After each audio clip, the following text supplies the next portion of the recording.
Fala pessoal, tudo bem? Bom, estou de volta aqui para o nosso último vídeo dessa primeira série de capacitação, onde a gente está discutindo as bases do que vai ser o nosso conceito de metodologia.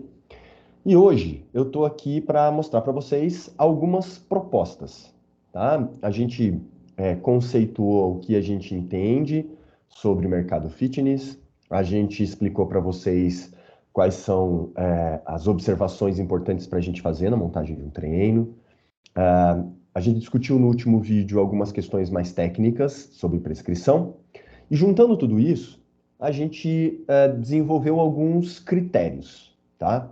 Esses critérios, eles foram criados para nortear os nossos programas de treinamento, as nossas prescrições, tá? Eles não são critérios fixos e fechados. A gente vai ter uma oportunidade na próxima semana de sentar e discutir esses critérios, mas via de regra, eles vão dar para a gente um norte, né? Eles são como se fossem os 10 mandamentos do método Boa Forma de Prescrição de Treino, tá? E aí, eu vou falar um pouquinho sobre esses critérios e explicar para vocês alguns aspectos da utilidade deles, porque uma das preocupações que a gente tem, desde o início eu tenho falado isso, é sobre a padronização do trabalho, né? A gente quer que a academia tenha uma metodologia de treino, e não professor A e professor B. A gente quer que o aluno que chega às 6 da manhã para ser atendido, seja atendido num determinado modelo de prescrição. Se ele vier meio-dia, ele vai ser atendido da mesma forma. Se ele vier às 10 da noite, ele vai ser atendido exatamente da mesma forma, dentro do mesmo modelo, dos mesmos critérios, dos mesmos parâmetros de evolução, etc, etc. Isso é uma preocupação muito grande, né? O aluno perceber que a gente não está lá só alugando equipamento para ele usar. E todos os professores, eles têm um método de trabalho que é coerente, cientificamente embasado, que tem um porquê de existir. Então, esses critérios, eles vão ajudar a gente nesse sentido, tá? Então, o que eu quero mostrar para vocês hoje é a primeira versão desses critérios, né? Que a gente vai chamar de critérios na montagem de programas, né? Então, eles são critérios para nortear a gente sobre a montagem desses programas de treinamento, tá? Como eu falei, esse é o último tópico aí dessa primeira parte da nossa capacitação, né? Vai ter também uma provinha, uma avaliação para a gente saber quanto vocês entenderam disso.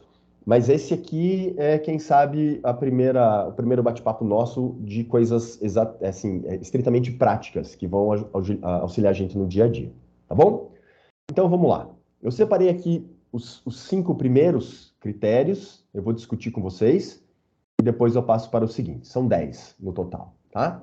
Então a primeira preocupação que a gente tem é garantir que treinos sejam trocados com a mesma frequência. E a frequência que a gente estipulou é de 90 dias. E aí eu vou explicar para vocês por que 90 dias. A gente pode trocar treino com qualquer frequência. Para quem trabalha como personal trainer, você pode trocar o treino toda aula. Toda aula você pode fazer um treino diferente. Do ponto de vista técnico, não existe uma frequência ideal de troca de treino, tá? Assim como você poderia manter muito mais do que 90 dias a mesma ficha de treino, tá? Isso não é necessariamente um problema, tá bom? É claro que não é legal ter tempo demais de duração de uma ficha não pode se estender por muito tempo pela questão de motivação do aluno, mas ela também não pode ser trocada com muita frequência, porque existe um limite operacional de quantas fichas você consegue trocar. Então, se eu pedir que todo aluno troque ficha toda semana, você vai ficar doido montando treino toda semana. Isso não é viável. Então, combinando, colocando na balança a questão do custo-benefício da montagem da ficha, a gente estipulou, né, e por experiências em várias outras academias, onde a gente já implantou isso, que 90 dias é um prazo muito bom para troca de treino. Não é tão longo a ponto de você ter estagnação de efeito, até porque a montagem de novas fichas não exclui o ajuste da atual, é isso que a pessoa, às vezes o profissional esquece. O fato de eu falar que eu vou te dar uma nova ficha daqui 90 dias, não significa que você não pode ajustar as cargas da ficha que você tem. Então, você não vai fazer o mesmo treino durante 90 dias, você vai manter só a mesma organização. Mas as cargas, você pode mudar a velocidade, você pode dar mais ou menos descanso. Isso não impacta, isso não exige a mudança de uma ficha, tá? Então não achem que manter 90 dias é manter 90 dias tudo exatamente da mesma forma. Não, é só uma nova organização, troca de exercícios, ordem, etc. Tá? E a gente vai começar a controlar isso, a gente vai começar a fazer auditoria. Uma das coisas que a gente vai começar a controlar agora é o número de treinos desatualizados, né? Que é o nosso próximo tópico. Existe um limite de atualização ou desatualização de treino. Uma academia, para ela funcionar bem, ela precisa ter no máximo 10% de treinos desatualizados. No máximo. Independente se o aluno está ou não está usando o treino.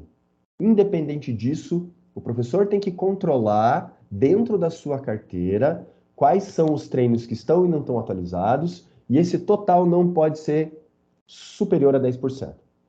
A gente sabe que qualquer taxa superior a 10% dá para o aluno uma conotação de serviço não entregue. Tá? Em academias que adotam sistemas de NPS, não sei se alguém já viu falar disso, mas são sistemas de controle de qualidade dentro de prestação de serviço. Sempre que o valor de desatualização do treino ultrapassa 10%, a gente começa a ter queda de NPS. Então, por experiência em várias outras academias, não só minha, mas de todo o setor do fitness, se o limite ultrapassar 10%, a gente começa a ter perda de qualidade, perda de percepção de qualidade de serviço por parte dos clientes. Isso é fato, isso não é nem discutível, tá? Eu não sei dizer para vocês qual é a taxa hoje de atualização de treinos, tá? Mas eu vou investigar aqui e vou passar para vocês. Mas esse é nosso objetivo. Então, existem aqui dois primeiros tópicos que se completam, tá? Os treinos precisam ter troca efetivada a cada 90 dias e eles não podem estar mais do que 10% desatualizado. É óbvio que dentro desses 90 dias aqui, a gente vai criar critérios também de se o aluno veio ou não veio nesses 90 dias, né?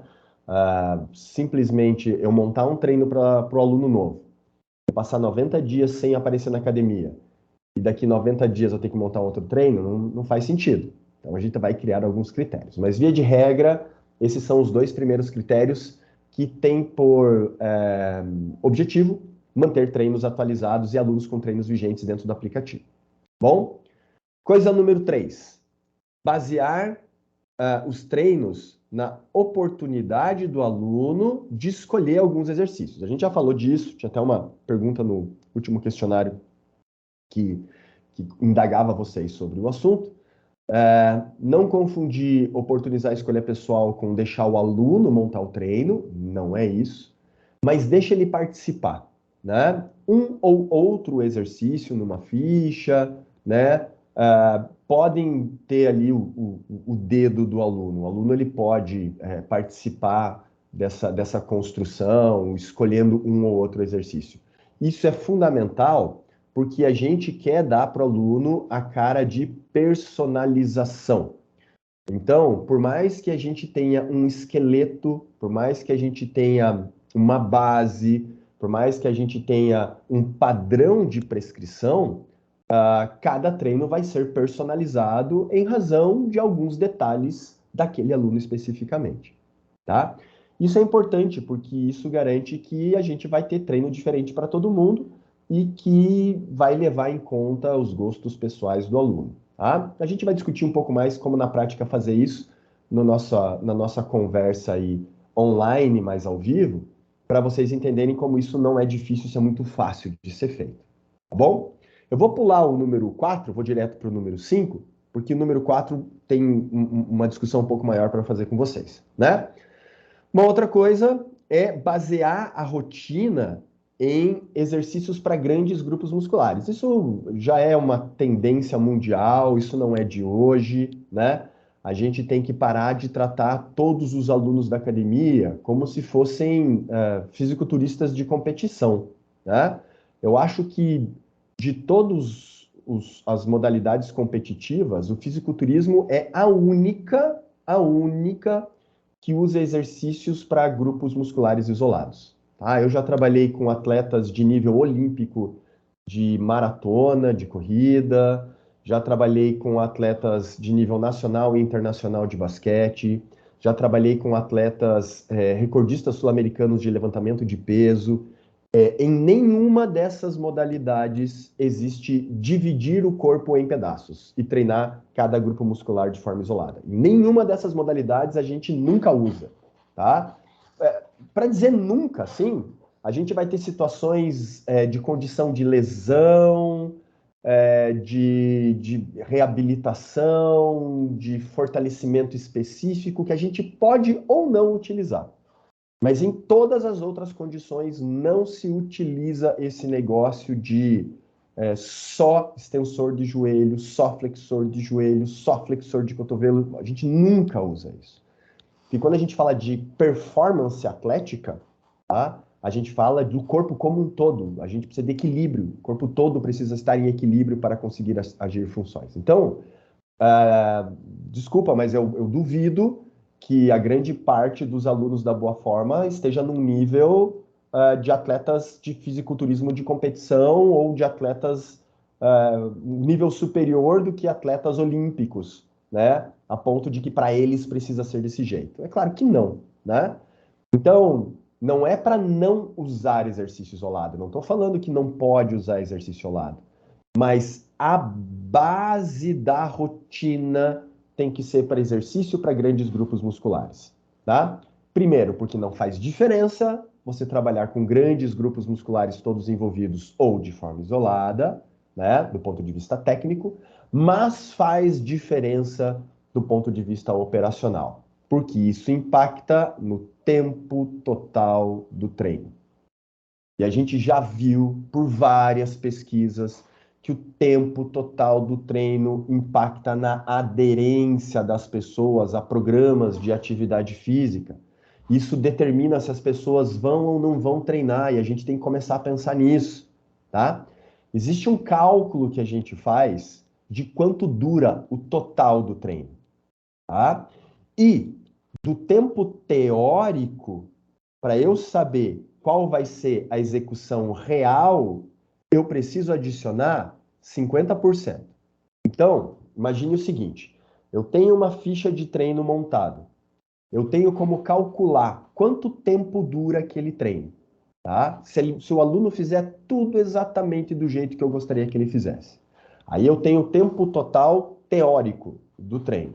Mas na prática, acontecem coisas, né? O aluno tem que esperar um equipamento para revezar, o aluno tem dúvida, ele vai perguntar para o professor, demora um pouquinho mais, o aluno vai no banheiro, vai beber água, etc, etc. Então, do tempo teórico, o tempo real é um pouco mais longo. E a gente sabe que isso gira ao redor de 50% a mais. A gente vai fazer um exercício aqui para ilustrar isso para vocês. Eu montei aqui, ó, uma rotina semanal de treino, tá? Eu não me preocupei, assim, em racionalizar uma estrutura específica, nem nada. Eu fiz uma coisa bem geral só para ilustrar, tá? Nada longe do que se utilizaria numa academia. Então, eu estou pensando aí num treino ABC, onde num dia tem peito, ombro e tríceps, no outro dia perna e coxa, no outro dia costas e bíceps, tá? Em cada um desses dias a gente tem números diferentes de exercício. Então, tem um dia que tem 4, tem um dia que tem 5, tem um dia que tem 6. E esses exercícios, eles são executados em 3 séries de 10 repetições, com 1 minutinho de intervalo entre as séries e 2 minutinhos de intervalo entre um exercício e outro. Considerando ali que algumas máquinas precisam ser montadas e desmontadas, né? Você precisa carregar as anilhas, tirar as anilhas depois, etc, etc. Então, eu não sei se alguém já fez essa conta alguma vez, mas a gente vai fazer junto aqui, só para vocês entenderem como a gente impacta no tempo total de treino, tá? Eu vou começar pegando aqui, ó, esse treino mais longo, tá bom? Que não é, assim, um treino tão longo. Se vocês olharem, é um treino que eu coloquei só 6 exercícios. Parece pouco, né? Mas vamos ver na prática quanto isso aqui representa, a gente vai fazer uma conta em segundos. Em segundos, tá bom? Então vamos lá. Eu vou fazer a continha aqui do lado, tá bom? Então vamos começar considerando que a pessoa chegou e fez 10 minutinhos ali de um cardio qualquer para aquecer. Né? 10 minutos de cardio não. 10 minutos entre um cardio, um alongamento, uma mobilidade, sei lá qual é o modelo de aquecimento que esse aluno acabou adotando que a gente prescreveu para ele. Mas vamos pensar que tudo isso levou 10 minutos. Então significa que ele tem 600 segundos. 600 segundos na parte inicial, né? 60 segundos vezes 10, tá bom? Agora vamos calcular quanto tempo ele demora em cada um dos exercícios, tá? Vamos considerar que essas 10 repetições vão ser feitas numa cadência 20-20. Para quem não conhece essa forma de organizar cadência, né? Esse primeiro valor é a fase concêntrica, em segundos. Esse segundo valor é o intervalo entre o concêntrico e o excêntrico. Esse terceiro valor é a fase excêntrica em segundos. E esse quarto valor é o intervalo entre o excêntrico e o próximo concêntrico. Então, é aquele, né? Vamos imaginar uma rosca direta. 1, 2, 3, 4. Veja que tem 0 segundos entre a transição, porque eu não quero que ele pare entre o concêntrico e o excêntrico. Se eu tivesse algum intervalo de tempo aqui, eu teria um tempo em isometria, tá? Eu não tenho. Então, o que isso significa? 2 segundos numa fase, 2 segundos na outra, são 4 segundos. Então, para cada 10 repetições, eu tenho 40 segundos. Eu tenho 40 segundos para executar 10 repetições. Como eu tenho 3 séries de 10 repetições, de repetição, eu tenho 120 segundos. 40 vezes 3. 120 segundos. Só que eu tenho a série 1, um intervalo, a série 2, um intervalo e a série 3. E esse intervalo aqui é de 60 segundos. Então eu tenho mais 60 mais 60. Eu tenho mais 120. O que isso significa? Que cada exercício leva 240 segundos para ser executado. Esse é o tempo de execução de cada um dos exercícios, tá bom? Só que além desses 240 segundos, eu tenho mais 2 minutinhos de intervalo. Então, esse bloquinho todo aqui, ó, esse bloquinho todo, ele tem 240 mais 120, que dá 360 segundos. Beleza? E eu tenho 6 bloquinhos desse. 1, 2, 3, 4, 5, 6, tá? Então, aqui embaixo eu tenho 360 vezes 6. Então, esse é o total de tempo, vou pegar minha calculadora aqui, ó, que a gente tem ali de duração desse nosso treino. Então, são 360 vezes 6 mais 600. Então, eu tenho aqui 2.760 segundos.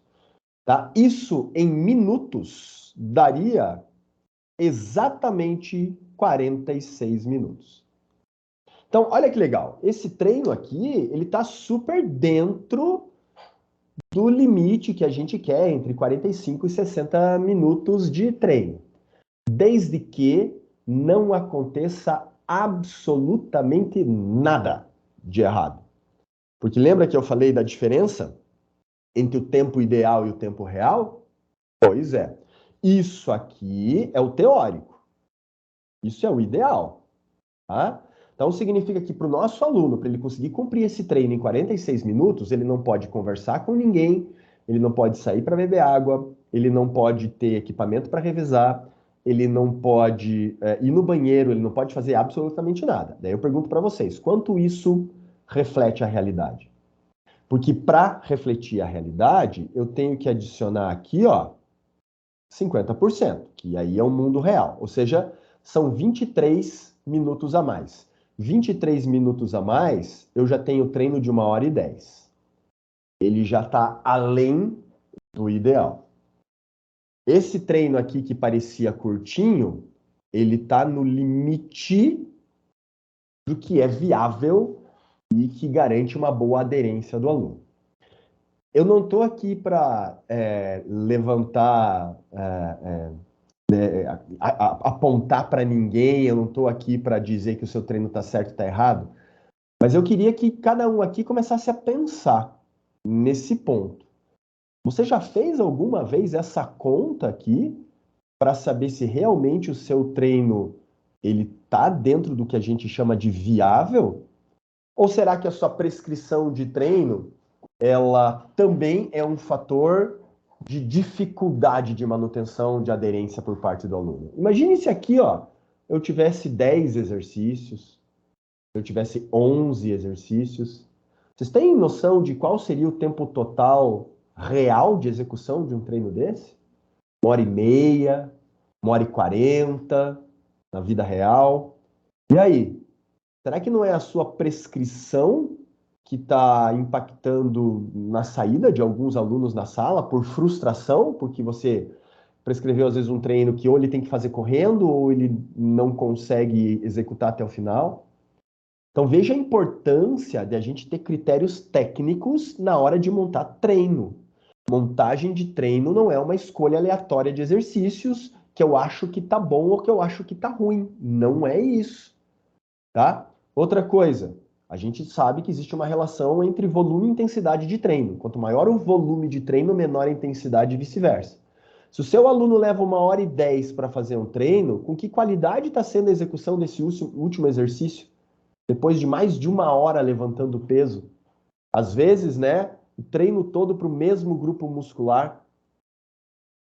Quão intenso, quanta qualidade você tem na execução, quanto intenso está esse treino? Você está conseguindo garantir isso nesse modelo de treino que você está prescrevendo?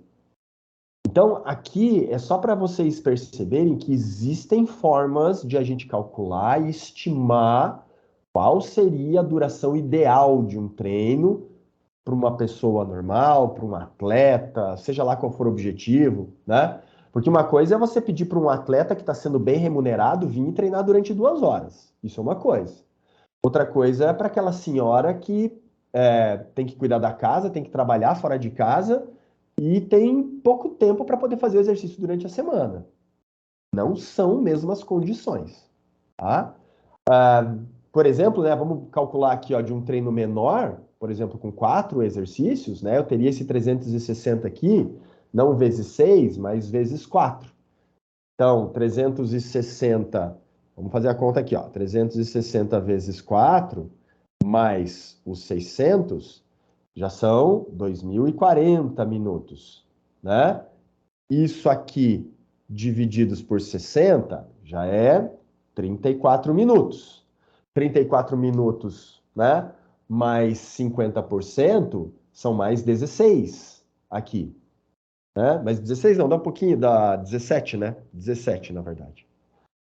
Então, 17 aqui, eu já tenho um treino de 51 minutos. Já é algo extremamente mais viável.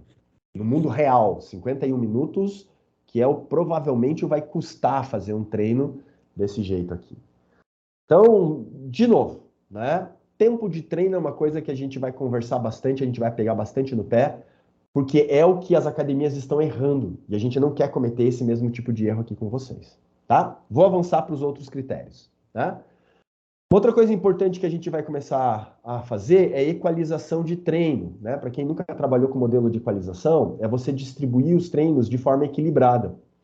Se todo mundo montar desse jeito assim, ó, peito, ombro e tríceps A, perna e coxa B, costas e bíceps C, na segunda-feira eu tenho uma superlotação aqui nessas máquinas, na quarta-feira eu tenho uma superlotação aqui nessas máquinas, e na sexta-feira eu tenho uma superlotação nessas máquinas, tá? Então, equalizar treinos eu posso dividir ABC se for o caso, mas se para um aluno eu faço ele começar com peito, depois coxa, depois costas, para o outro aluno vai ser costas, peito e coxa. Para o outro aluno vai ser coxa, peito e costas. E eu vou equilibrando as minhas prescrições para que eu não leve todo mundo para os mesmos equipamentos no mesmo dia. Eu não deixo a mesma ordem de organização ao longo da semana, tá? Isso faz com que literalmente sobrem mais máquinas. Porque senão começa aquele negócio, né? Eu tenho, sei lá, 5, 6 máquinas de supino na academia, mas na segunda-feira o pessoal está reclamando que falta supino. Mas é porque é só na segunda-feira, das 18 às 20. Né? Mas para quem vem naquele horário, realmente está faltando máquina porque a gente colocou todo mundo para fazer peito naquele dia da semana. Isso é um problema nosso, a gente está errando. Tá? Outra coisa, a gente vai priorizar a evolução do treino em razão de troca de sistema e de carga relativa, não adição de exercícios. Então, o que a gente vai fazer quando a gente for trocar? Quando a gente for trocar o treino? A gente muda sistema de treino, a gente aumenta a carga relativa, né? A gente adiciona mais peso, a gente diminui a velocidade, a gente diminui o aumento do intervalo. É dessa forma que a gente muda, avança, dificulta o treino. Não é colocando mais exercícios, porque colocar mais exercícios envolve aumentar o tempo de duração do treino. E isso é um problema, tá? Quando a gente for escolher esse sistema, lembrar de sistema simples para aluno iniciante, sistema complexo para aluno avançado. Você tentar colocar no aluno iniciante um sistema como pausa-descanso, como bisete, como pirâmide, é você virar personal desse aluno. O aluno mal sabe os nomes dos equipamentos, ele mal sabe como executar o exercício. Você acha que ele vai conseguir lembrar o que é um drop set? Né? E aí você vai ter que ficar acompanhando o tempo todo esse aluno, porque ele, coitado, tem um monte de dúvida, vai ter que te fazer um monte de pergunta. Então, para alunos iniciantes, sistemas simples, séries múltiplas, 3 de 8, 4 de 10, né? Inclusive, a gente evita ter intervalo de repetições. Isso não é um problema, né? 3 de 8 a 12. Não é ruim fazer isso. Mas para o iniciante, ele não sabe se é 8, se é 9, se é 12, se é 11. Porque ele não sabe, ele não entendeu a lógica ainda. Depois de um tempo com a gente, que o aluno entender a lógica de funcionamento, aí faz sentido a gente passar para sistemas mais complexos, tá? Outra coisa importante, realizar correções estritamente necessárias. Esse é um ponto que a gente vai ter uma capacitação inteira só sobre isso, tá? A gente não fica olhando detalhezinho. Ah, o teu dedo tá 5 centímetros mais para lá, o teu pé tá 2 graus mais inclinado. Isso não muda nada na execução, na qualidade, no resultado. Eu sei que tem um monte de influenciador digital aí em rede social tentando convencer você que a posição do dedinho é aquele grauzinho no final, é aquele muscle mind connection que vai fazer a diferença. Balela, tá? Isso é argumento de quem tem falta de conteúdo. Do ponto de vista fisiológico e mecânico, esse tipo de detalhe não muda nada. Agora, te sobrecarrega enquanto profissional. Se você ficar olhando para esse detalhezinho, você não vai estar disponível para coisas que realmente importam. Então, quando a execução, por exemplo, está sendo executada de uma forma arriscada, o jeito que o aluno está executando está arriscado para a saúde, para a qualidade, enfim. Aí sim você vai interferir e vai corrigir. Quando existe risco, né? Risco eminente, assim, o cara foi lá travar o Smith Machine e travou pela metade. Foi travar o leg press e não travou direito. Aí você tem que ir lá rapidamente intervir, né? Mas a gente tem que parar de ficar olhando para detalhezinho. A gente trabalha num modelo de academia de alto fluxo. São vários alunos para poucos profissionais. A gente tem que ser mais esperto, né? Eu digo sempre que a gente tem que olhar o par, tá? De um modo geral, a gente olha o par, que é a posição, a amplitude e o ritmo de execução do exercício. Então, o que é a posição? O aluno está na posição correta, com a máquina ajustada da maneira correta para ele ficar confortável para executar? De um modo geral, isso está certo? Tá. Então, ok. A amplitude de execução, ela está dentro dos limites que eu gostaria ou ela está restrita, está menor do que deveria? Ah, tá com uma boa amplitude. Não precisa ser necessariamente a máxima, mas ela tem uma boa amplitude. Então, ok. Existe ritmo, existe controle na execução, né? A pessoa ali que está fazendo, ela consegue fazer todas as repetições em toda a sua amplitude de forma controlada e estável? Sim. Então, beleza. Essa pessoa não precisa receber nenhum tipo de intervenção durante a execução do exercício. O que ela precisa observar, ela está observando e está ótimo, tá? E, finalmente, estar atento. Permanecer nos pontos de observação, permanecer em locais que o aluno sabe onde te encontrar, né? A gente não pode ficar andando pela academia de forma aleatória, procurando alguma coisa. Não é assim que funciona. Você tem que se posicionar em locais onde você tem a melhor visualização da sala, especialmente de pontos onde o risco é maior, como, por exemplo, o espaço de peso livres. De lá, de um lugar fixo, observar e intervir quando necessário, tá? Porque se você ficar andando pela sala o tempo todo, sem ter nada para fazer, só andando, tentando achar alguma coisa, o aluno que precisa da tua ajuda também vai ter que ficar andando atrás de você para te achar. Isso não é uma boa organização, né? Enquanto eu estou ajudando, intervindo, orientando, eu me locomovo e volto para o ponto onde o aluno, se precisar, me encontra. Tá? Todas as grandes redes funcionam dessa forma, todas as academias que têm bons resultados de avaliação funcionam dessa forma, a gente vai adotar essa forma também. Tá? Eu sei que eu passei rápido aqui nesses critérios, né? A ideia agora, nesse primeiro momento, é ser assim mais rápido mesmo, né? A gente vai ter tempo de discutir isso pessoalmente, com mais cuidado, com mais tempo. Mas esses são os critérios básicos que a gente vai adotar e a gente vai começar a cobrar agora dentro da nossa metodologia. A gente pode ajustar alguma coisa ou outra, mas via de regra é isso que a gente precisa. Beleza? Então encerra aqui esse primeiro módulo, essa primeira parte, né? Não esqueçam que a gente ainda vai ter algumas avaliações, né? Essa semana a avaliação da semana passada ainda está rolando. Na semana que vem a avaliação referente a essa aula.